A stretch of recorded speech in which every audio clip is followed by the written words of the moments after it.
दोस्तों आप लोग देख रहे हैं प्रोवाइंस 1 मिलियन। तो फिर से एक बार स्वागत है प्रोवाइंस 1 मिलियन में। तो जैसे कि आप लोग को पता होगा, कल खेसारी लाल यादव आए हुए थे दरभंगा में। उसके बाद में पटना गए और वहां से आम फेमस की होली गाने का रिकॉर्ड किए हैं। जी हाँ दोस्तों, बहुत लोगों को इंतज़ार होगा कि अखिलेश कश्यप जी का लिखा हुआ गाना कब तक आएगा आप सब हम लोग के बीच में। तो फाइनली कल इस गाने को रिकॉर्डिंग हो चुका है और गाना बहुत ही जल्द आप सब के बीच में बहुत ही जल्द छोड़ने के चाहिए।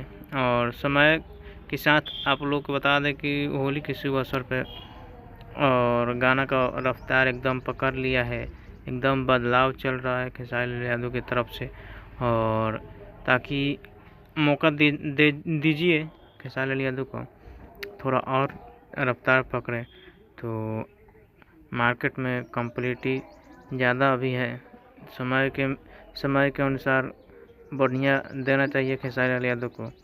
देखिए कैसा आपके गाना आता है, तो अपना राय कमेंट बॉक्स में दीजिए। जब तक जय हिंद जय भोजपुरी।